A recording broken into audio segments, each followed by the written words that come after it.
علیکم دوستان، تاسو چې څنګه پته ده په سوشل میډیا باندې یو اوازه خپره شوې ده. یو ماشوم پیدا شو او هغه د دې وایرس علاج وښودلو. د هغې نه پس دا ماشوم خو بیا مړ شو.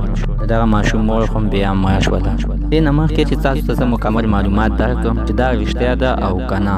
خو د دې نه مخکې درته یوه دا یادوم چې تاسو زموږ په دې چینل کې نوي او نوي سبسکرایب کړئ، حتما د زموږ همدا چینل ته سبسکرایب کړئ او خوا کې ورسره د ډلۍ نشان ووهئ چې یوه نوي معلوماتي ویډیو تاسو ته په اسانۍ باندې در ورسېږي. دوستانو، پرون عیسی په سوشل میډیا باندې یوه اوازه خپره شوې ده. یو ماشوم په افغانستان کې پیدا شو. هغه پیدا کېدو سره د هغه مور مړه شوله. د هغې نه پس هغه یو څو خبرې وکړې. هغه خبرې د دې د وایرسو په باره کې دي. هغه ماشوم وویل چې دا وایرس د الله تعالی یو غضب دی.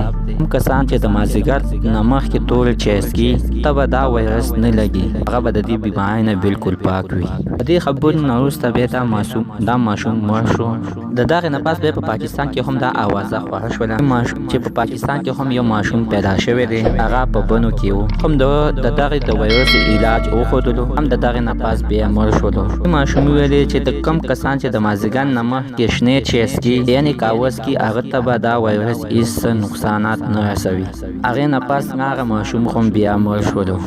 عزتمنه، د دې نه مخکې چې تاسو شنې چای او تور چای چې وڅښئ، زه تاسو ته وایم چې دا هسې یوه اوازه ده، بیخي غلطه خبره ده. تاسو تور چای او شنې چای څښئ، د دې دپاره یې مه څښئ چې دا به زموږ نه دا وایرس لرې کړي. د دې نه به موږ یعنې لرې وشو. خو دا بیخي غلطه خبره ده. دا زموږ غلطفهمي ده. موږ پښتانه دا هم وایي چې دا وایرس په پاکستان کې نشته دی.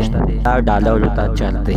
زه هغوی ته دا یوه خبره وکړم، دا حقیقت دی. په دې باندې یقین وساتئ، ځکه چې دا کله په پاکستان کې خور شو او تاسو بیا کله بهر ته راوځئ، بیا به تاسو بهر ته نه راوځئ. دا یو ډېر خطرناک مرض دی. په دې علاج باندې هېڅوک هم نه پوهېږي. په ټوله دنیا کې لا علاج نه دی راوتی. په دې صرف یو واحد علاج دی چې تاسو احتیاط وکړئ، د خپل کور نه بهر ته مه راوځئ.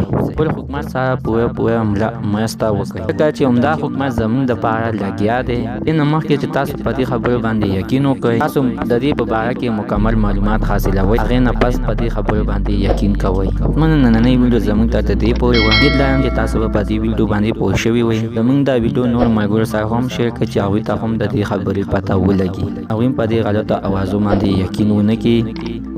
تاسو همدا چینل نوي سبسکرایب کړئ، حتما داسې همدا چینل سره سبسکرایب کړئ او خوا کې ورسره د ټلۍ نښان ووهئ چې یوه نوي معلوماتي ویډیو تاسو ته په اسانۍ باندې در ورسېږي.